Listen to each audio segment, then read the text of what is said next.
step into the sun-soaked world of ancient Egypt, where love and marriage defy expectations, blending practicality with passion, granting women remarkable rights, and weaving bonds meant to last beyond the grave. When Greek historian Herodotus stepped off that boat onto Egyptian soil for the first time, he basically lost his mind. Like, imagine visiting a place where everything you thought was normal is completely backwards. That's what Egypt was for him. He straight up accused them of reversing the ordinary practices of mankind. Marriage, love, public affection, all of it seemed upside down to this guy. And honestly, he was entirely wrong. The way Egyptians approached relationships was pretty wild compared to other ancient civilizations. All right, find that cozy spot. Take a nice slow breath and just let your body sink into whatever you're lying on. We're heading back to ancient Egypt. So, congratulations. You just woke up in ancient Egypt. The first thing that hits you is the heat. Not the gentle warmth of modern central heating, but that bone-deep desert heat that makes your skin prickle with sweat almost instantly. You're lying on a reed mat that crackles beneath you. Nothing like your memory foam back home.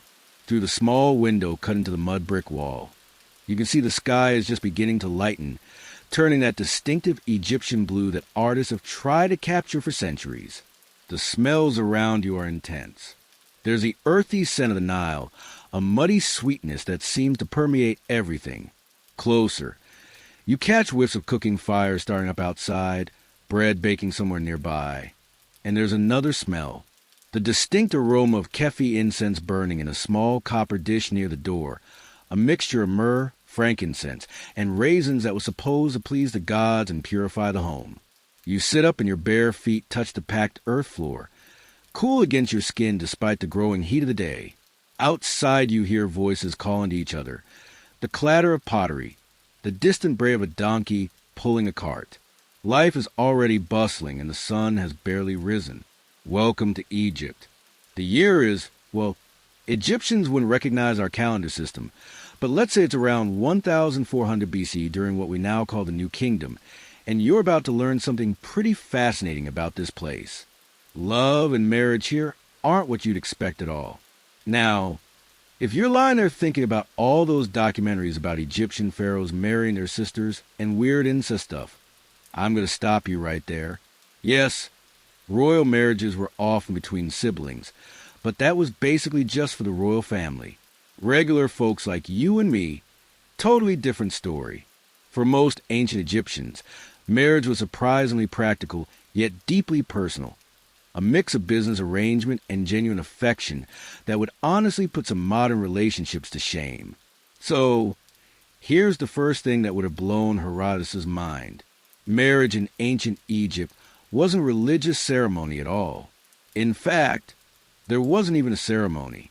No white dress, no walking down the aisle, no you may now kiss the bride, none of that. You shift slightly on your reed mat, finding a more comfortable position. The sounds of the waking village continue outside your window. Women talking as they head to the Nile for water. Children's laughter. The rhythmic scraping of dough being kneaded for the morning bread. Basically, here's how Egyptian marriage worked. When a young man was ready, usually around 16 to 20 years old, he'd look for a partner. Girls were typically younger, often just after their first menses, around 12 to 14. Young by our standards, sure, but when life expectancy was about 30, 35 years, you didn't exactly have time to spend a decade finding yourself before settling down. You stretch and stand up, your joints cracking pleasantly. Across the small room, a clay jar of water sits waiting. You dip a cloth into it and wipe the night sweat from your face and neck. The water is cool against your skin, a small mercy in this heat. The most important thing for marriage wasn't love, at least not initially. It was stability. A man needed to have a job, some kind of income, his own house. Women weren't expected to bring financial stability to the marriage, but they did bring domestic skills and often a dowry of household items. When families agreed on a match, and yes, parents usually had a major say, they drew up what was essentially a prenuptial agreement. This contract laid out what property each person brought into the marriage and what would happen to it if things didn't work out. Pretty modern, right? But here's where it gets really interesting. Once all the negotiations were done, there was no big ceremony, no priest blessing the union, no signatures on a marriage certificate. The woman simply gathered her belongings and moved into the man's house. That's it. That was the whole wedding. The moment she crossed his threshold with her stuff, they were considered married. Outside your window, you notice a young woman carrying a small wooden chest toward a house down the street. Following her are two older women with baskets of linens, pottery, and other household goods. You're witnessing exactly this. A new bride moving her possessions into her husband's home. The beginning of a marriage, ancient Egyptian style. The young woman looks nervous but excited. The neighbors have come out to watch and call good wishes. There's a festive atmosphere, even without a formal ceremony. A few musicians have appeared, playing simple reed flutes and small hand drums. The rhythm is hypnotic, a gentle pulse that seems to match the beating of your own heart as you watch. Your body feels heavy and comfortable as you lean against a cool mud brick wall, observing the scene from history unfolding before you. Now, you might be thinking, this all sounds pretty transactional. And yeah, there was definitely a practical aspect to it. But here's the thing that made Egyptian marriage different from a lot of other ancient cultures. Women had rights, like serious rights that women in Greece or Rome, or basically anywhere else wouldn't get for thousands of years. For starters, that prenuptial agreement we talked about, it protected the woman's property. Whatever she brought into the marriage remained hers. The husband couldn't touch it. She could also inherit property from her parents independently of her husband, and she could buy and sell property without his permission. You decide to follow the small wedding procession, your bare feet padding softly on the packed earth of the street. The heat is building as the sun climbs higher, and you can feel sweat beginning to trickle down your back. The smell of bread baking makes your stomach rumble. You haven't eaten yet today. The crowd turns down another street, and you follow, drawn by the music and celebration. The narrow street provides some blessed shade, and you feel your shoulders relax a bit as you escape the direct sun. What's really wild is that Egyptian women could divorce their husbands. Just like that, if things weren't working out, a woman could simply leave, taking all her original property plus a divorce settlement that was usually about 1/3 of the marital assets. In a world where women were basically considered property themselves in most places, this was revolutionary. Of course, men could divorce their wives, too, but they'd have to pay up. And either way, any children from the marriage would stay with the mother. The father might provide some support, but custody defaulted to mom. Again, mind-blowing for the ancient world. The procession has stopped at a modest but well-kept house. The young bride is being welcomed by her new husband, a man perhaps a few years older than her. He looks nervous, too, eager to please. His friends are clapping him on the back, making jokes that make him blush. The bride's mother is wiping away tears, but they seem to be happy ones. You lean against a wall across the street, your body feeling pleasantly heavy as you observe this moment happening before you. This simple, ceremony-free wedding is a foundation of Egyptian family life. But the really interesting thing about Egyptian marriage wasn't the legal stuff. It was the emotions. Despite marriages often being arranged for practical reasons, Egyptians actually value romantic love a lot. You close your eyes for a moment, feeling the rough texture of the mud brick wall against your back, grounding you in this ancient moment. When you open them again, the bride and groom are sharing a shy smile. Despite all the practical arrangements that brought them here, there's a genuine warmth between them. The evidence for love in ancient Egypt is everywhere once you start looking. Their poetry is full of it, passionate, romantic verses that could rival anything from Shakespeare. To hear your voice is pomegranate wine to me. I draw life from hearing it. Could I see you with every glance? It would be better for me than to eat or to drink. Beautiful, right? This kind of love poetry was incredibly popular, especially during the New Kingdom period. Egyptians loved to express their feelings about each other, And they weren't shy about physical affection either. As you watch, the new husband takes his wife's hand and leads her into their home. The threshold moment, the actual marriage in Egyptian terms, has already happened. But this entrance together is clearly meaningful to them both. The crowd cheers, the musicians play more enthusiastically, and someone breaks out jars of beer to share around. You can almost taste the thick, slightly sweet Egyptian beer in the air. It was much heartier than our modern beers, more like a meal in a jar, often flavored with dates or honey. The celebration is getting livelier now, and you feel your own spirits lifting as you watch. Now, here's another fascinating thing about Egyptian marriage. They believed it continued into the afterlife. Egyptians were obsessed with eternity, right? All those pyramids and mummies and elaborate tombs. Well, they thought a good marriage would last forever, literally. Couples were often buried together or in adjoining tombs with paintings showing them holding hands, embracing, sometimes even with their children around them. That's why being a good spouse was so important. Nobody wanted to be stuck with a jerk for all eternity. This belief actually encouraged people to work on their relationships and treat each other well, because, hey, till death do us part wasn't a thing. It was forever and ever, including the afterlife. The wedding celebration is spreading now, with neighbors bringing out food to share. The scent of fresh bread, roasted fish from the Nile, and sweet honey cakes fills the air. Your stomach growls again, reminding you that you still haven't eaten. A kind-looking older woman notices you standing alone and gestures for you to join them. You hesitate. You're not exactly dressed in period-appropriate clothing, but her smile is so welcoming that you find yourself moving forward anyway.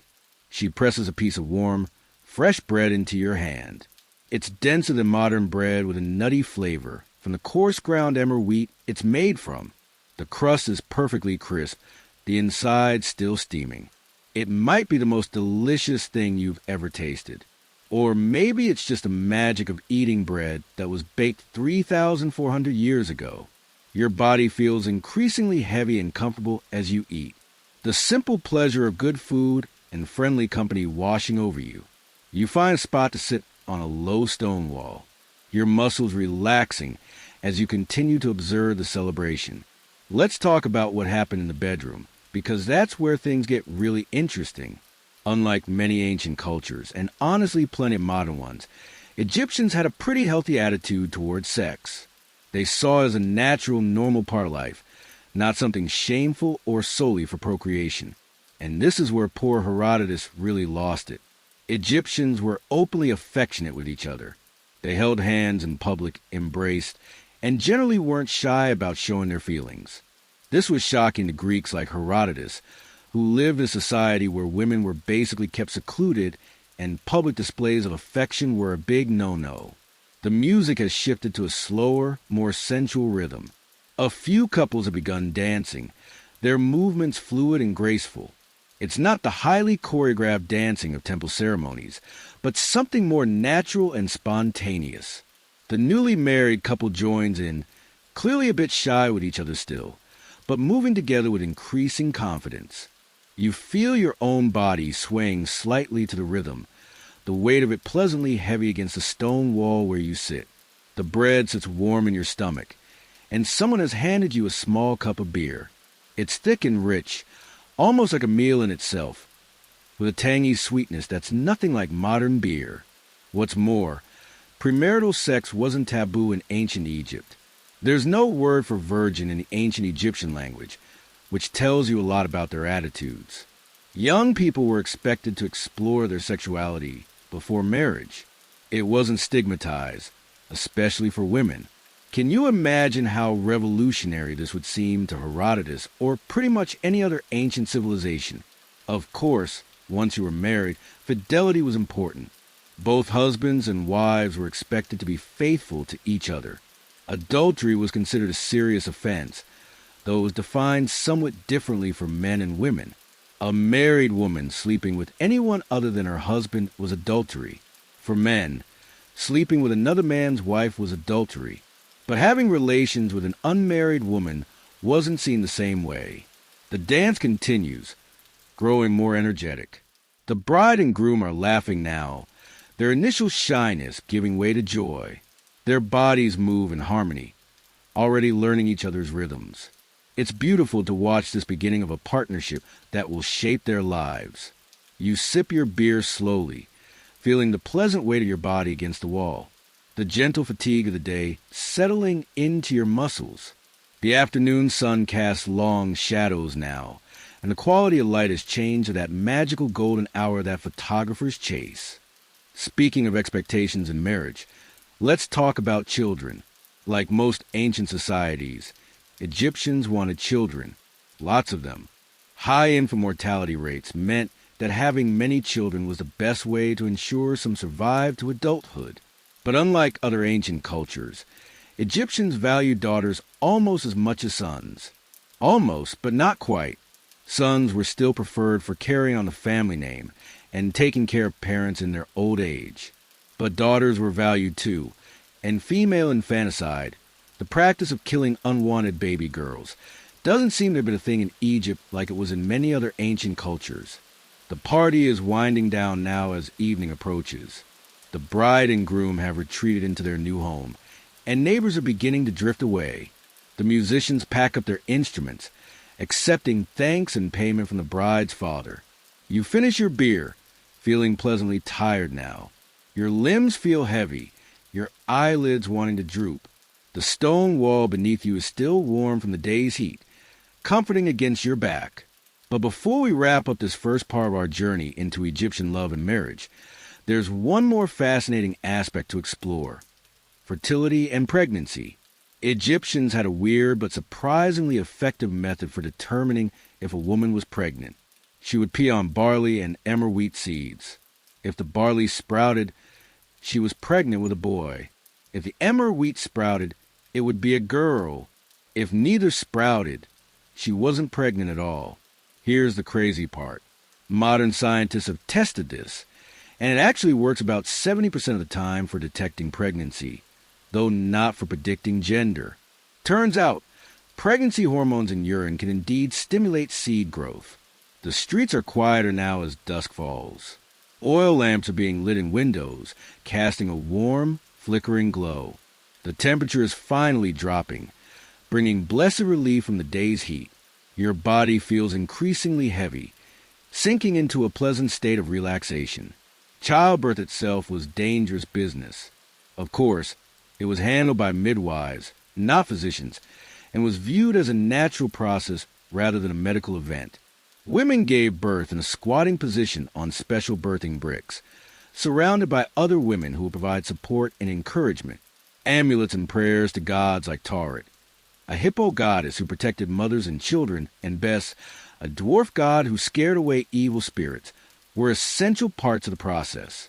If a child survived to age 5, they could generally look forward to a decent lifespan for the ancient world, about 35 years of common folks, and up to 60 years for the upper classes who had better nutrition and didn't have to do hard physical labor. As darkness falls completely, the village grows quiet. Only the occasional bark of a dog or distant laugh breaks the silence.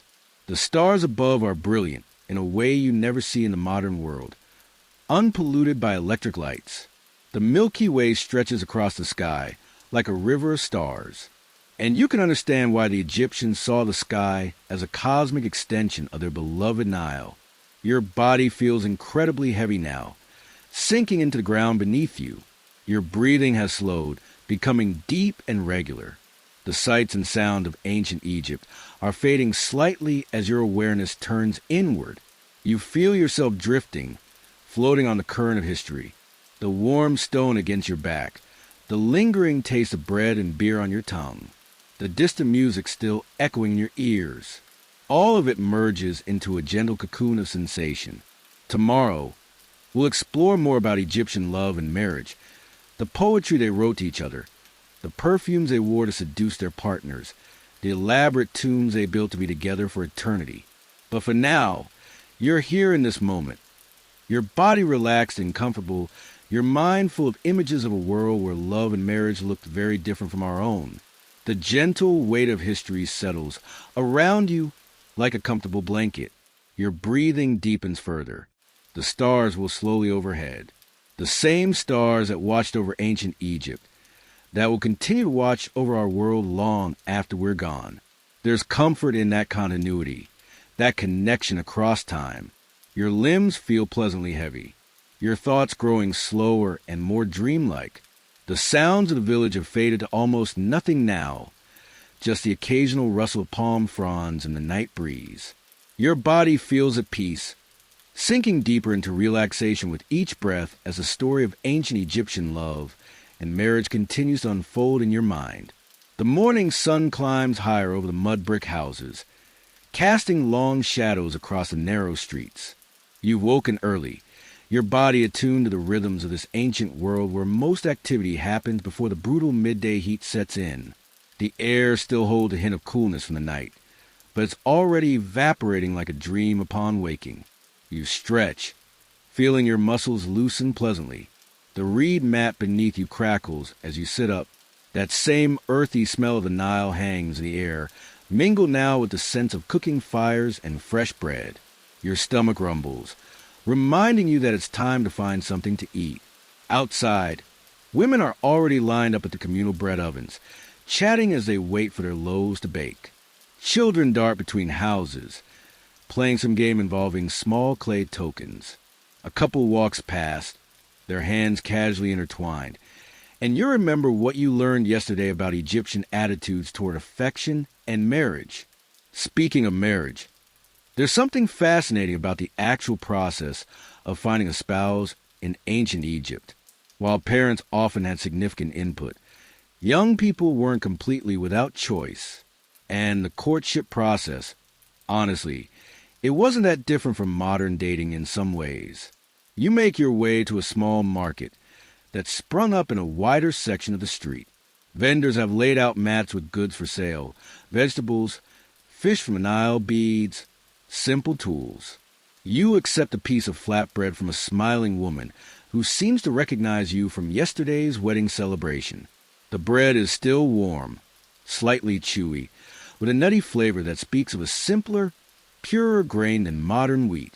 As you chew slowly, savoring the unfamiliar yet comforting taste, you notice a young man and woman standing near a stall selling flowers and perfume oils. They're not touching, but the way they look at each other speaks volumes. He purchases a small blue lotus flower and offers it to her.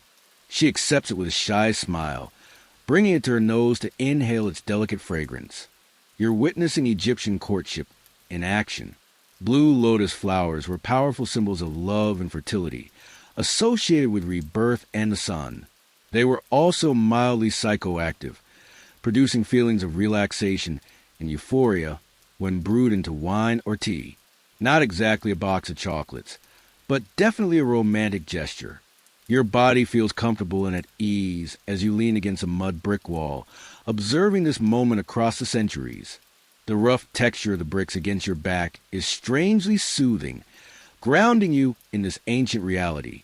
Courtship in ancient Egypt involved gifts like flowers, jewelry, or love poems written on papyrus or pottery shards. Young people might meet at religious festivals or family gatherings, or be introduced by their parents. There were no formal dating rituals, but there were definitely ways to show interest and attraction. The couple has moved on now, walking close together without quite touching. They stop occasionally to look at other market stalls, clearly enjoying this simple time together before marriage might formalize their relationship. You finish your bread and decide to follow them at a respectful distance, curious about this glimpse into ancient romance. Your feet move quietly on the packed earth of the street, your body feeling pleasantly heavy and relaxed despite the growing heat of the day. What's particularly interesting about Egyptian courtship is how straightforward it could be. If a young man was interested in a woman, he might send a female relative as a go-between to speak with her mother. If the initial response was positive, gifts would follow, and eventually, the families would meet to discuss more practical matters. The young couple has stopped again, this time at a stall selling amulets and small statues of the gods. The man points to a figure of Hathor, the goddess of love, beauty, and music, often depicted with cow horns and a sun disk. The woman nods, and he purchases a small statuette for her. Their choices are significant. Hathor wasn't just any goddess. She was specifically associated with feminine love, sexuality, and motherhood by giving her a Hathor amulet. He's making his intentions pretty clear. You shift your weight from one foot to the other, feeling the pleasant heaviness in your limbs. The heat is building now, and you notice most people are beginning to seek shade. The couple does the same, moving beneath an awning where a vendor sells cool drinks. Now, let's talk about what made a person attractive in ancient Egypt, because it's both familiar and strange to modern eyes. Beauty standards existed, of course, but they were different from what you might expect. For women, the ideal was slim but with full hips, suggesting fertility, small breasts, and a symmetrical face. Men were ideally broad-shouldered with narrow hips, strong arms, and defined legs. Both genders preferred clear skin, bright eyes, and healthy white teeth. Sound familiar so far? But here's where it gets interesting. Both men and women wore makeup, heavy black kohl around their eyes, green malachite eyeshadow, rouge for the cheeks, and henna for the lips and nails. This wasn't just for beauty. The heavy eye makeup helped protect against the glare of the sun and even had antibacterial properties that prevented eye infections. Your gaze drifts to a woman arranging jewelry at a nearby stall. Her eyes are dramatically lined with thick black kohl, the lines extending out toward her temples. The effect is striking against her warm brown skin. You notice that almost everyone around you wears some form of eye makeup, regardless of gender or social status. The heat is becoming intense now. You can feel sweat beading on your forehead and upper lip. You wipe it away, wishing you had some of that kohl to protect your eyes from the glare. Your body feels heavy in the heat. Your movements becoming slower, more deliberate. Egyptians also placed huge importance on scent. Both men and women wore perfumes and scented oils. The wealthier you were, the more complex and expensive your fragrance would be. Common scents included lotus, myrrh, frankincense, cinnamon, and various flowers and resins. Some wealthy people would even wear cones of scented fat on top of their wigs at parties. As the fat melted in the heat, it would release fragrance and condition their skin. Kind of gross by modern standards, but incredibly effective in the dry Egyptian climate. The couple you've been observing is now seated in the shade, drinking what looks like beer from small pottery cups. They're talking animatedly, their faces bright with interest in each other. You feel a small surge of happiness for these two people who've been dust for thousands of years. In this moment, they're alive and falling in love. Your own body feels increasingly heavy in the midday heat. Your movements are slower. You're breathing deeper. You find a spot in the shade and sink down, your back against a cool wall. The physical sensations of ancient Egypt, the heat, the scents, the textures, are overwhelming but strangely comforting. Let's talk about what happened after marriage, when the bride had moved into her husband's home and their life together began. The transition could be difficult, especially for young brides leaving their families for the first time. But Egyptian households often included extended family, so a new wife might find herself living with her husband's parents, siblings, and their families too. The daily routine for a married couple would depend largely on their social status. For most ordinary Egyptians, dawn meant the beginning of the workday. Men would head to the fields, construction sites, or workshops, while women typically managed a household. But here's an interesting thing. Women weren't confined to domestic duties. They could work outside the home as priestesses, mourners at funerals, dancers, musicians, or in various crafts. Some even worked alongside their husbands in family businesses or trades. Egyptian women had economic rights that wouldn't be seen again in Western civilization for thousands of years. Your eyelids feel heavy in the midday heat. Around you, the village is quieted as people retreat indoors for the hottest part of the day. The young couple has disappeared. 2, perhaps returning to their respective homes, until evening brings cooler air. You decide to follow the local custom, finding a quiet, shaded spot to rest. Your body settles comfortably against the ground, the heat making your limbs feel wonderfully heavy and relaxed. Your breathing deepens naturally as you close your eyes. When you open them again, the quality of light has changed. The brutal midday sun has softened to the golden glow of late afternoon.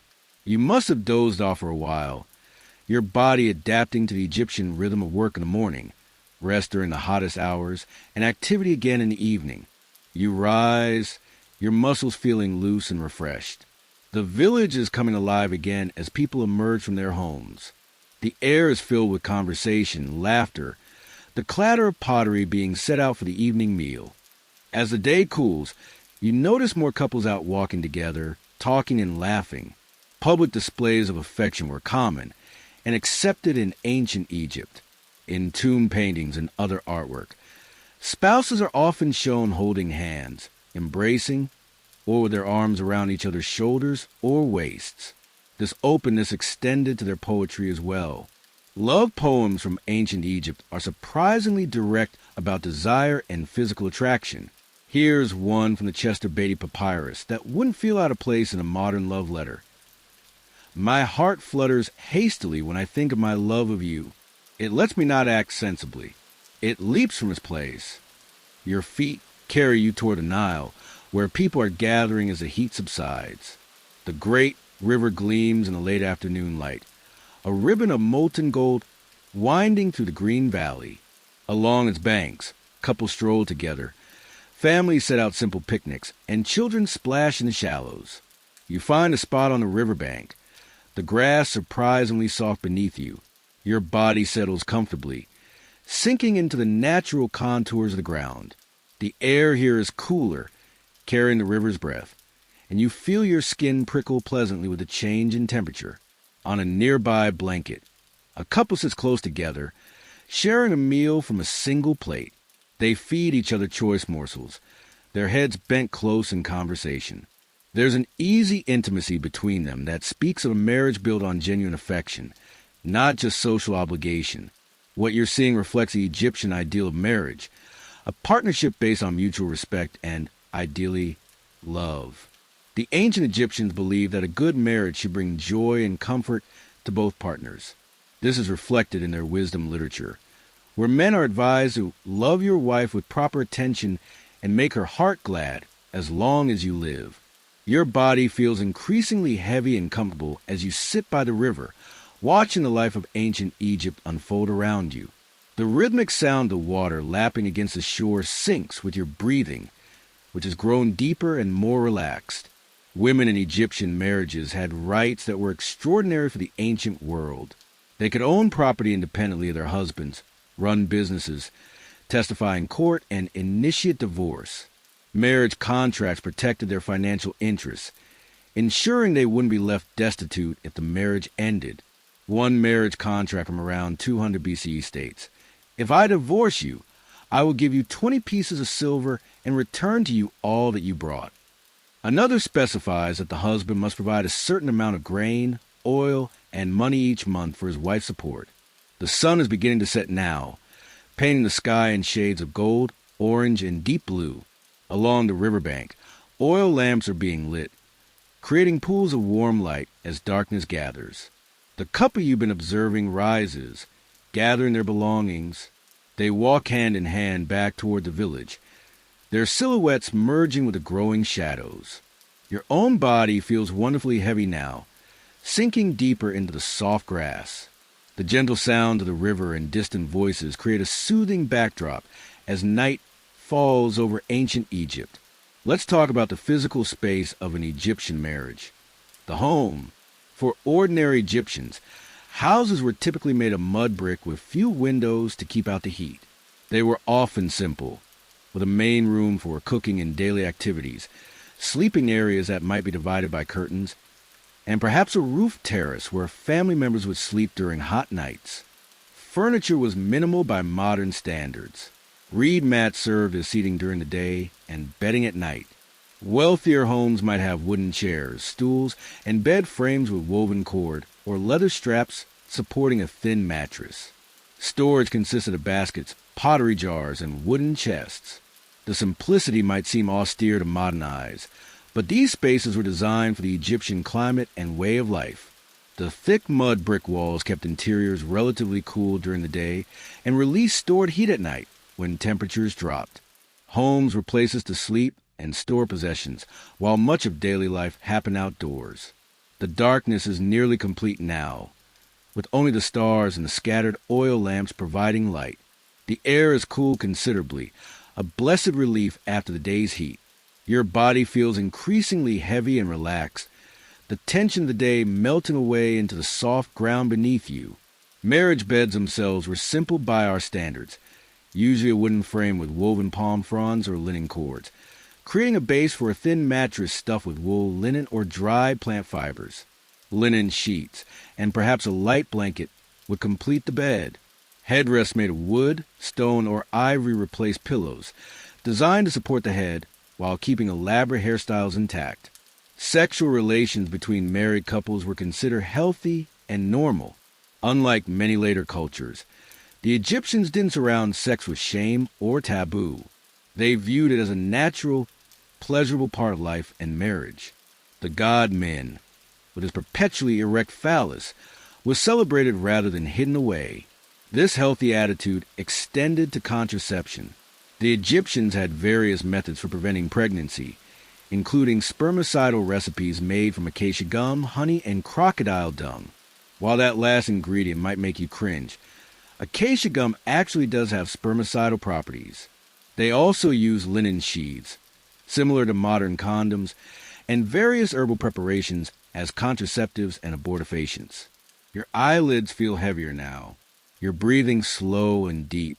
The sound of the village have quieted, with only the occasional voice or barking dog breaking the night stillness.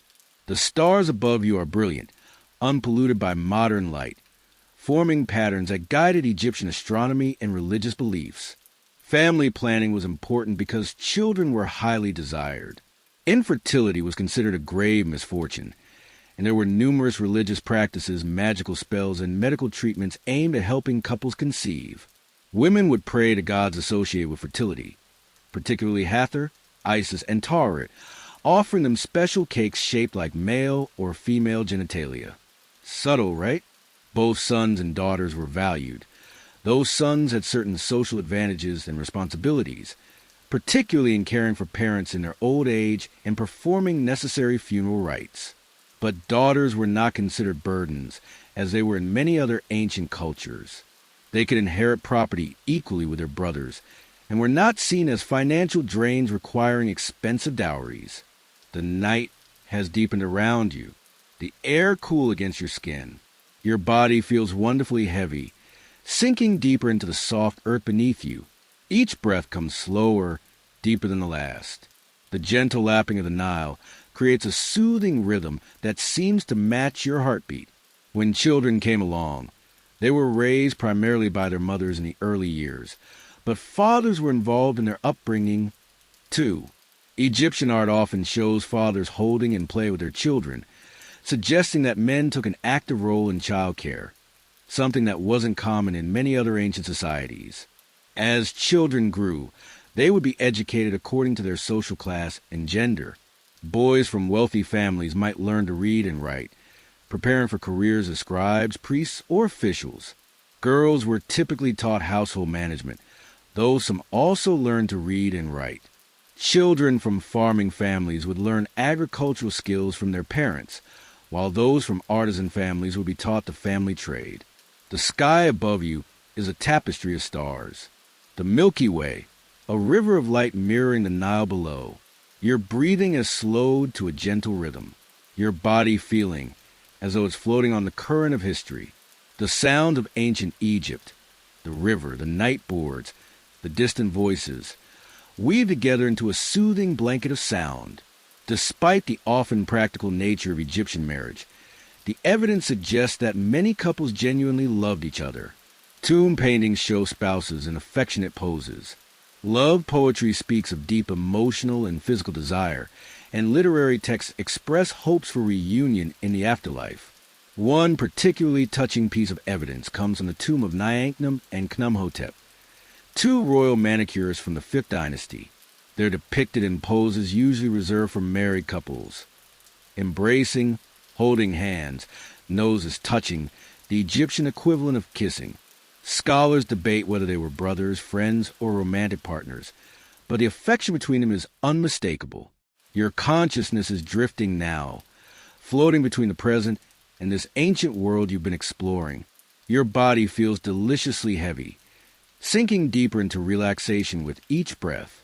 The sounds of the Nile and the night breeze through palm fronds create a gentle lullaby. The legacy of Egyptian marriage practices is a reminder that our modern Western concepts of marriage and gender roles aren't universal or timeless. The Egyptians created a system that, while not perfect, gave women remarkable rights and recognized the importance of mutual affection and respect between spouses. As you lie beneath the Egyptian stars, your body completely relaxed and at peace. You can almost feel the weight of history settling around you like a comfortable blanket. The Nile continues its eternal flow, just as it did when these marriage customs were living practices rather than historical curiosities. Your breathing has found the rhythm of the river, deep and steady. The tensions of the day have melted away, leaving only a pleasant heaviness in your limbs. Tomorrow, we'll explore more about Egyptian love, marriage, and family life, the challenges couples faced, how they resolved conflicts, and the ultimate expression of their bond in the journey to the afterlife.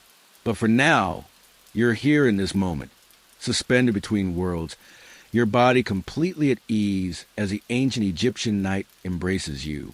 The first light of dawn paints the eastern sky with pale gold and rose. You find yourself awake early, your body having adjusted to the natural rhythms of ancient Egypt, where people rise with the sun. The air holds that brief, precious coolness that will evaporate as soon as the sun climbs higher. You stretch on your reed mat, feeling your muscles loosen pleasantly. Outside, you can hear the village coming to life, the soft pad of bare feet on packed earth, the clatter of pottery as women prepare breakfast, the distant call of birds along the Nile. Today, you're curious about what daily married life was actually like for the ancient Egyptians. We've talked about how marriages were formed and the surprising rights women had. But what about the day-to-day reality? You rise and step outside. The cool earth is pleasant against your bare feet. The smell of baking bread fills the air, making your stomach rumble with hunger. Women are already at the communal ovens, shaping dough into flat rounds or forming it into cones and loaves. Their hands move with practiced efficiency, their bodies swaying slightly as they work. Many chat and laugh together, turning a chore into a social occasion. Marriage in ancient Egypt was all about partnership and complementary roles. Men and women each had their domains, but these weren't as rigidly separated as in many ancient and not-so-ancient cultures. A woman standing near the ovens notices you and smiles, gesturing for you to join them. She hands you a piece of warm flatbread straight from the oven. It's denser than modern bread with a nutty, earthy flavor. You savor it slowly. The simple pleasure of fresh bread transcending time and cultural differences. The woman who offered you bread is showing another younger woman how to tell when the loaves are perfectly baked. From their resemblance, they might be mother and daughter, or perhaps sisters. This informal teaching, woman to woman, was how domestic skills were passed down through generations. Your body feels comfortable and at ease in the growing warmth of the morning. The bread settles pleasantly in your stomach, and you find yourself drawn toward the river, where more of the village's morning activities are taking place. For ordinary Egyptian families, the household was the woman's domain. She was responsible for managing domestic resources, grinding grain, baking bread, brewing beer, preparing meals, making and mending clothing, and raising children. This wasn't seen as demeaning work, but as essential to the family's well-being and prosperity.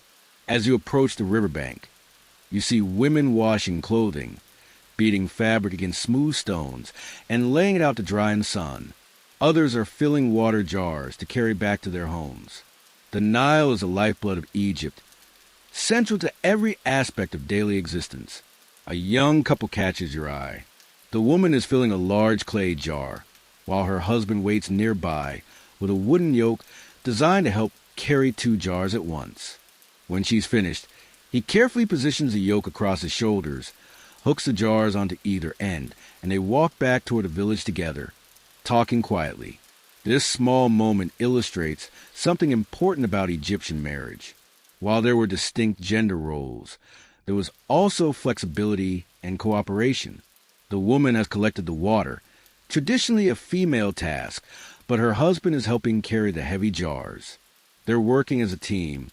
You follow them at a distance, curious about this glimpse into ordinary married life. The sun is higher now, its heat beginning to intensify. Sweat beads on your forehead and upper lip. You wipe it away, understanding why Egyptians preferred loose, light linen clothing and shave their heads beneath their wigs. The couple enters a modest mud brick house. Through the open doorway, you glimpse a simple interior. Reed mats on the floor, a few wooden stools, pottery storage jars lined against one wall. The man carefully sets down the water jars in a corner, while his wife begins grinding grain in a stone quern. Their movements around each other have the easy familiarity of a long-established routine. Your body feels surprisingly comfortable in the growing heat. Your muscles loose and relaxed. You find a shady spot beneath a palm tree, settling down to continue observing village life as the day unfolds. Men's work typically took them outside the home to fields, workshops, construction sites, or government offices, depending on their occupation. Farmers, who made up the majority of the population, worked from dawn until midday, returning home for the main meal and rest during the hottest part of the day. Artisans like carpenters, potters, metalworkers, and stonecutters usually worked in workshops, often passing their skills to their sons, who would eventually take over the family trade. Scribes worked in government offices, temples, or for wealthy private individuals, keeping records and handling correspondence. The village is quieter now as the sun climbs toward its zenith. Most people have retreated indoors to escape the worst of the heat.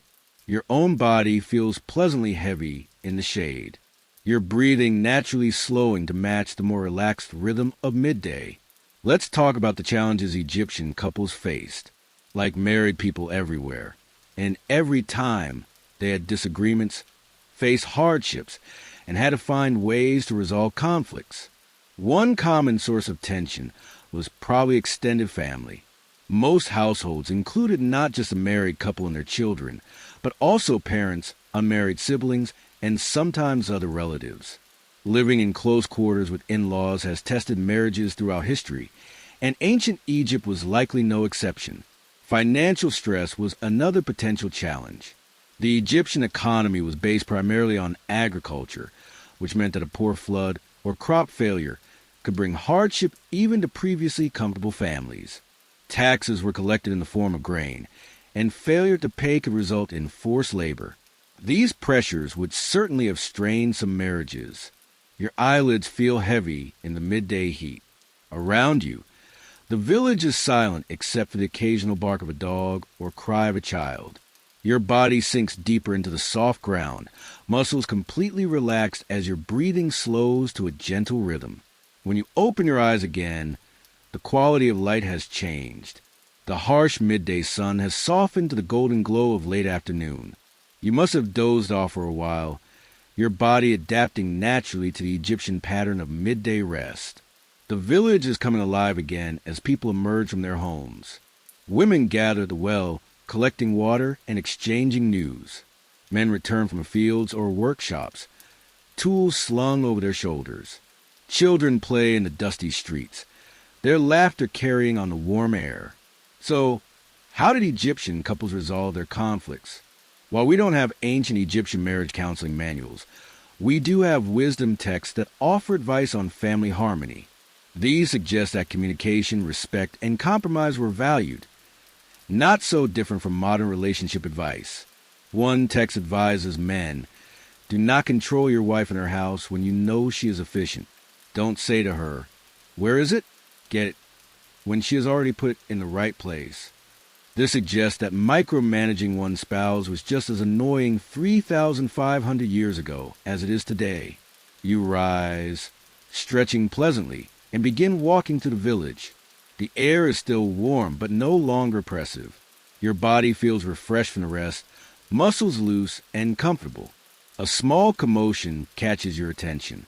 A man and woman are having an animated discussion outside their home. From their gestures and expressions, it's clearly an argument. Neighbors glance over, but don't seem particularly concerned or surprised. You can't understand their words, but the dynamic is familiar, a disagreement between spouses that's playing out partly in public. After a few minutes, the woman throws up her hands and walks away toward the river. The man stands for a moment, then goes back inside the house. What you just witnessed might be an ordinary marital spat, frustrating in the moment, but likely to be resolved. But what happened when Egyptian marriages broke down completely? As we mentioned earlier, divorce was relatively straightforward and available to both husbands and wives. Either spouse could initiate divorce, though the terms varied. If a husband wanted to divorce his wife, he would need to return her dowry and pay a financial penalty. If a wife wanted to divorce her husband, she could do so without penalty, but might not receive the same financial settlement. You follow a path toward the river, drawn by the sounds of activity. Your feet move silently on the packed earth, your body feeling pleasantly heavy despite the walk. The golden afternoon light casts long shadows, giving the landscape a dreamlike quality. At the riverbank, you find people engaged in various activities. Men are fishing from small boats, casting nets into the water. Women wash clothing, beating it against smooth stones. Children splash in the shallows, their high voices carrying across the water. Among them, you notice the woman who was arguing with her husband earlier. She's sitting alone, weaving a basket from river reeds, her movements quick and aggressive, clearly still annoyed. Another woman approaches and sits beside her. They talk quietly, the second woman occasionally patting the first one's arm in a gesture of comfort. This small scene illustrates another important aspect of marriage in ancient Egypt, the community context. People lived in close proximity, and privacy, as we understand it today, was limited. Marriages existed within a network of relationships, with friends and family often providing counsel, support, and sometimes intervention when conflict arose. Your body feels increasingly relaxed as you find a comfortable spot on the riverbank. The muscles in your legs and back release their tension, sinking into the soft ground. The rhythm of the river flowing past matches your breathing, which has grown deeper and more even. Now, let's talk about something really interesting, the contrast between royal marriages and those of ordinary Egyptians. We've mostly been discussing how marriage worked for common people, but the pharaohs and royal family played by different rules. Royal marriages were primarily political alliances. The pharaoh would have one great royal wife, who was his principal spouse and the mother of his heir, but he could also have numerous secondary wives. Unlike common Egyptians, who practiced monogamy, the pharaoh's multiple marriages were seen as a reflection of his divine status. More shocking to modern sensibilities was the practice of sibling marriage within the royal family. Pharaohs often married their sisters or half-sisters, a practice that would have been taboo for ordinary Egyptians. This was justified by divine precedent. The gods Osiris and Isis were brother and sister, as well as husband and wife. The sun is beginning to set now, painting the sky in shades of gold, orange, and deep purple. Along the Nile, people are gathering up their belongings and heading back to the village. Your own body feels wonderfully heavy and relaxed. The day's heat slowly dissipating as evening approaches. Let's look at some famous royal marriages as examples.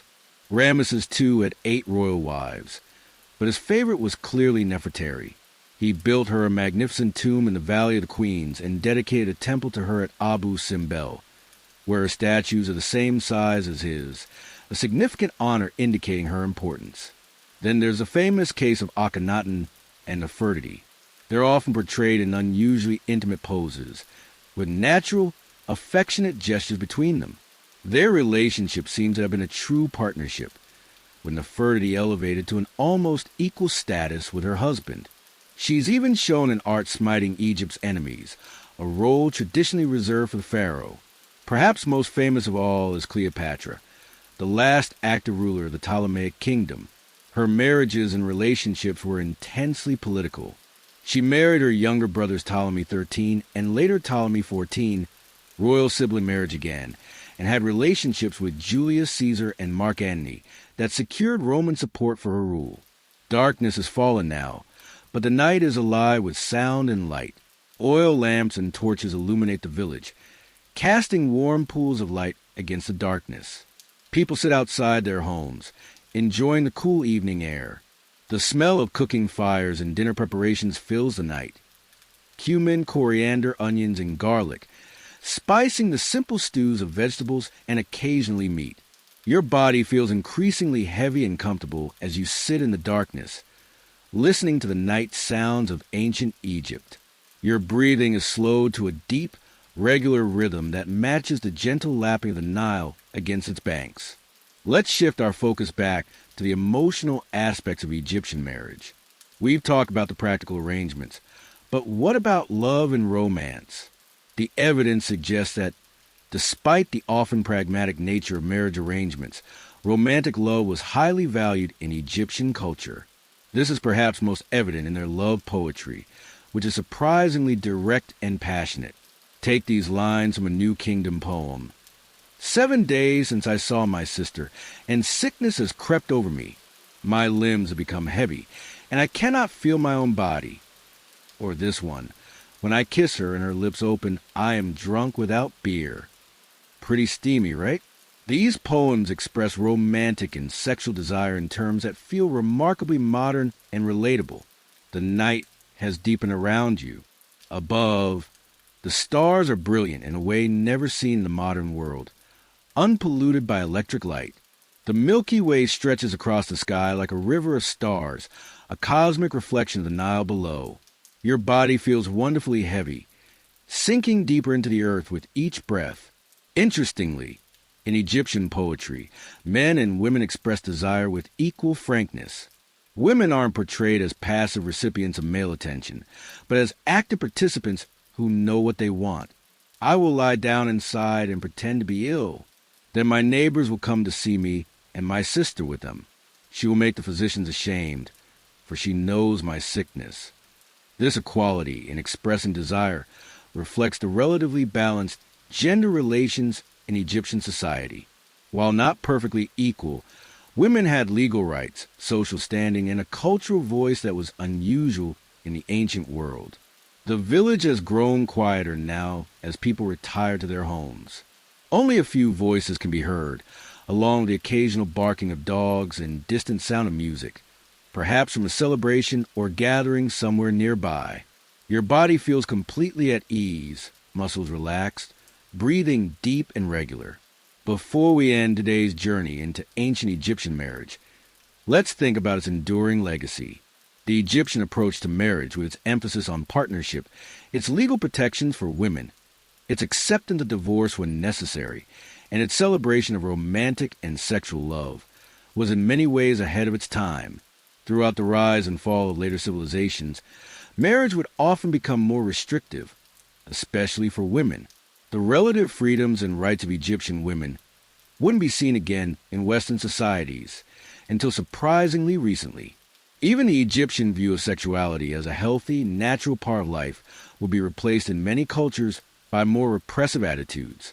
Their straightforward acceptance of physical pleasure as one of life's joys, to be celebrated rather than hidden away, offers a refreshing counterpoint to the complicated shame and secrecy that later surrounded human sexuality. The night embraces you like a comfortable blanket. The air cool against your skin after the day's heat. Your body feels deliciously heavy, sinking deeper into the earth with each breath. The sounds of ancient Egypt, the river, the night birds, the distant voices, weave together into a soothing lullaby. Tomorrow, we'll explore more aspects of love and marriage in ancient Egypt. The beautiful objects they created to express their affection, the elaborate tombs where couples hope to spend eternity together, and the remarkable stories of love that have survived across thousands of years. But for now, you're here in this moment, suspended between worlds, your body completely at ease as the ancient Egyptian night embraces you in its gentle arms. Your breathing has found the rhythm of the sleeping village, deep and steady. The tensions of the day have melted away, leaving only a pleasant heaviness in your limbs. The stars will slowly overhead, the same stars that watched over ancient Egypt, that will continue to watch over our world long after we're gone. There's comfort in that continuity, that connection across time as you rest here at the edge of the ancient world. You wake to the gentle touch of dawn light on your face. The air still holds the night's coolness, a blessed relief before the heat returns. For a moment, you're disoriented, caught between your modern reality and this ancient world you've been exploring. Then the sounds and smells of Egypt flood your senses, anchoring you once more in this distant past. The scent of baking bread drifts through the air, mingled with the ever-present earthy aroma of a Nile. Outside, you can hear the village coming to life. The soft pad of bare feet on packed earth, the clatter of pottery, the calls of awakening birds. Your body feels surprisingly rested, loose and comfortable on the simple reed mat. Today, you find yourself drawn to a different part of the village where skilled artisans work. The narrow street opens into a small courtyard where several workshops cluster together. The sound of hammering, the hiss of metal cooling in water, the rasp of sandstone on wood, all blend together in the rhythmic symphony of creation. You pause at the entrance to a jeweler's workshop, fascinated by the delicate work taking place inside. A middle-aged man sits cross-legged on a mat, bent over a small copper table. His fingers move with incredible precision as he shapes a piece of carnelian into a heart amulet. Beside him, a younger man, perhaps his son, carefully strings beads of lapis lazuli, turquoise, and gold onto a linen thread. The jewelry being created here offers another window into Egyptian concepts of love and marriage. Egyptians adored personal adornment, and jewelry wasn't just decorative. It carried deep symbolic and sometimes magical significance. Heart amulets, like the one being crafted, represented not just romantic love, but the seat of thought, emotion, and character. Your body settles comfortably against a mud brick wall, the rough texture pleasantly grounding against your back. The morning air is still cool enough to be refreshing, and you breathe deeply, filling your lungs with the scent of the workshop, hot metal, stone dust, beeswax, and a faint sweetness of the gum Arabic used as adhesive. The jeweler looks up and notices you watching. He smiles and holds up his work, the carnelian heart, now complete, polished to a deep red glow. He says something in a language you shouldn't understand, but somehow do. A gift of love for a man to give his wife on the birth of their first child. This reminds you of how Egyptians marked significant moments in their marriages with gifts. While they didn't have wedding rings as we know them today, they exchanged jewelry at important milestones, marriage itself, the birth of children, significant anniversaries. These weren't just pretty trinkets, but carried protective and symbolic power. Your attention shifts to a woman entering the workshop. She's dressed in finer linen than most villagers, her eyes lined with kohl, a simple gold necklace around her throat. From the way the jeweler greets her, she's clearly an expected and valued customer. She's come to collect a commissioned piece, a bracelet of gold and turquoise that the younger craftsman presents with evident pride. As she tries on the bracelet, her face lights up with pleasure. The jeweler explains that the pattern of Ankh symbols and protective eyes of Horus will bring her health and safety. She pays him with a small pouch that clinks with what might be metal rings. Egypt didn't have coin money yet, but used standardized weights of precious metals for larger transactions. Your body feels increasingly comfortable as you continue watching, a pleasant heaviness settling into your limbs. The morning sun warms your skin, not yet hot enough to be uncomfortable. Your breathing has naturally slowed to match the steady rhythm of the artisans at work. The woman leaves, her new bracelet catching the sunlight as she walks away. The jeweler returns to his work, but now he's crafting something different, a small figurine of Hathor, the goddess of love and beauty. His hands move with practiced precision, shaping the cow-eared goddess from a piece of blue faience. These figurines were popular offerings at temples and household shrines. Couples would pray to Hathor for fertility, sexual pleasure, and harmony in their marriages. Unlike many later cultures, the Egyptians saw divine blessing in all aspects of marital love, emotional, physical, and procreative. As the morning advances, your curiosity draws you away from the jeweler's workshop and toward a different sound, the rhythmic chanting of mourners. Following it, you come to the edge of the village where a funeral procession is forming. The body, wrapped in linen, is being placed on a simple wooden bier. Family members gather around, some wearing blue mourning bands in their hair. This offers a final, essential window into Egyptian marriage, how it was believed to continue after death. For the Egyptians, death wasn't the end, but a transition to another form of existence. The elaborate preparations for burial, the tomb goods, the mummification process, all were designed to ensure the deceased would enjoy eternal life. Your body finds a respectful distance from which to observe, settling onto a low stone wall. The heat is building now, but you're partially shaded by a sycamore fig tree. Your limbs feel pleasantly heavy as you watch the procession begin its slow journey toward the cemetery at the desert's edge. For married couples, tomb preparations often reflected their desire to remain together for eternity. Husband and wife might be buried in the same tomb or in adjoining chambers. Their grave goods would include the things they enjoyed in life: furniture, clothing, jewelry, games, and sometimes images or models of servants to attend them in the afterlife.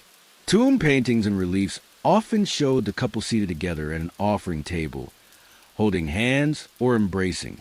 These images weren't just commemorative, but magically effective, designed to make the reality they depicted come true in the afterlife. Through these representations, the couple will continue to enjoy each other's company for eternity. Your eyes follow the funeral procession as it grows smaller in the distance, heading toward the desert cemetery. The mourners' chants fade gradually, replaced by the everyday sound of the village: children playing, women talking as they work, the distant lowing of cattle. The sun is high now, the heat intense. Most villagers have retreated indoors or to shaded spots to wait out the worst of it. Your own body feels increasingly heavy in the midday warmth, your eyelids wanting to close. The rough stone wall beneath you is still cool enough to be comfortable against your back. As your thoughts drift in the heat, you reflect on everything you've learned about love and marriage in ancient Egypt. There's something both foreign and deeply familiar about their approach, different in its specific cultural expressions, but recognizable in its human emotions and needs. The Egyptians created a marriage system that, while not perfect by modern standards, offered surprising freedoms and protections, especially for women. Their celebration of romantic and sexual love, their practical approach to living together, their belief in marriage extending beyond death, all speak to a culture that valued the deep bonds between partners. Your consciousness floats between the present and this ancient past, your body completely relaxed in the midday heat. The sound of the village have faded to almost nothing, just the occasional bark of a dog or cry of a child breaking the stillness. Your breathing is slowed to a deep, regular rhythm that matches the timeless pulse of the Nile flowing nearby. When you become aware again, the quality of light has changed. The harsh midday sun has softened to the golden glow of late afternoon. You must have dozed off, your body naturally adapting to the Egyptian pattern of rest during the hottest hours. You feel refreshed, though your limbs remain pleasantly heavy. The village is coming alive again as people emerge from their homes. The water carriers make their rounds. Women gather at the communal ovens. Children resume their games in the dusty streets. The rhythms of daily life continue, just as they have for thousands of years. You rise slowly, your joints loosening with pleasant pops and stretches. Your feet carry you toward the Nile, drawn by some instinct to complete your journey where Egypt's life begins and ends. The great river gleams in the late afternoon light, a ribbon of gold winding through the green valley. Along its banks, you notice a young couple walking hand in hand. They pause occasionally to look at each other, their expressions holding that timeless mixture of desire, affection, and hope that defines new love in any era. They could be from any time. Their emotions transcend the centuries that separate their world from yours. This, perhaps, is the most profound lesson from ancient Egyptian marriage, that while culture expressions change, human hearts remain recognizable across millennia. The desire for connection, for understanding, for building a life with someone who sees and values us. These are constants of the human experience. Your body settles onto the soft grass of the riverbank, sinking into the natural contours of the earth. The air here is cooler, carrying the river's breath.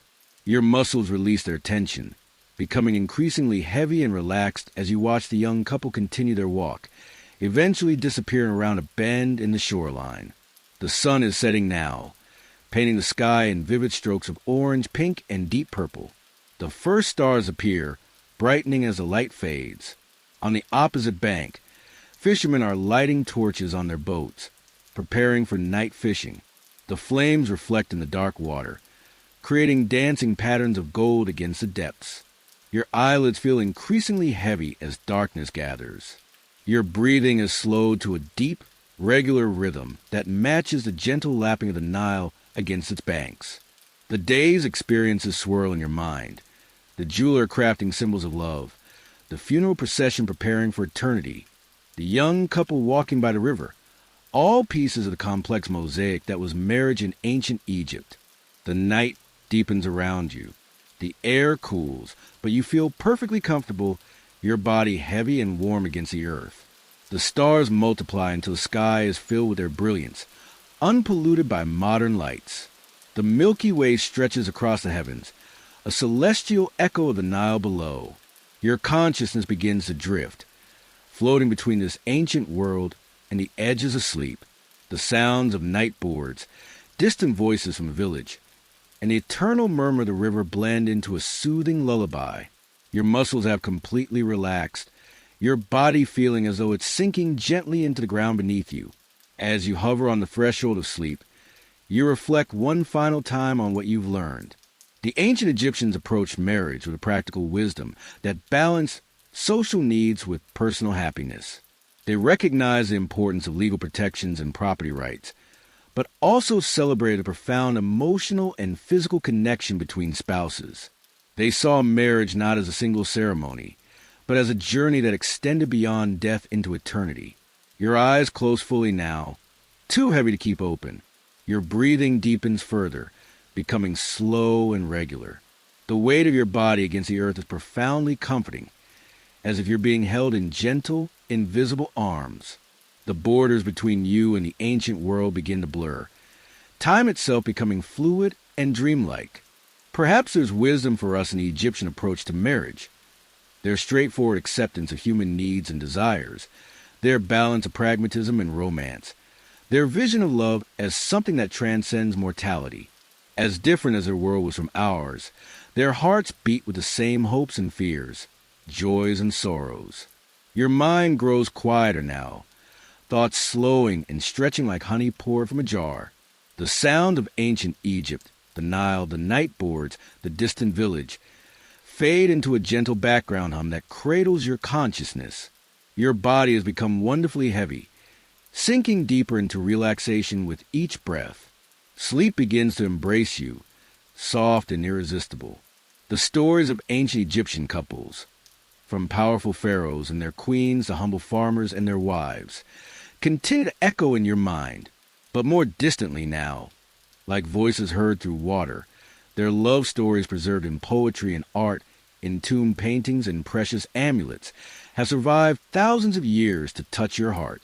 Your breathing becomes the rhythm of the river, deep and eternal. The weight of your eyelids is too great to resist. Your muscles completely surrender to gravity's gentle pull. The boundaries between your body and the earth beneath you seem to dissolve, as if you're becoming part of this ancient land. The last threads of waking thought unravel into the approaching depths of sleep. You're vaguely aware of the stars wheeling slowly overhead. The same stars that watched over countless Egyptian marriages, that will continue their silent journey long after our brief lives have ended. There's profound peace in that continuity, that connection across time. And now, sleep takes you completely, draw you down into its warm, dark waters. Your conscious mind surrenders to dreams, perhaps of golden palaces along the Nile, of lovers exchanging lotus flowers, of couples reuniting in the field of reeds for all eternity. The ancient Egyptians believed that dreams were messages from the gods or glimpses of the other world. Who knows what wisdom they might whisper to you in the depths of night? As you drift deeper into sleep, carried on the current of history, the last sensation is a profound peace. Your body completely at rest, your mind quiet, your spirit connected across the millennia to those ancient people who, like us, sought love, created families, and hoped their bond would last forever. Sleep well, dreamer of ancient dreams. Sleep well,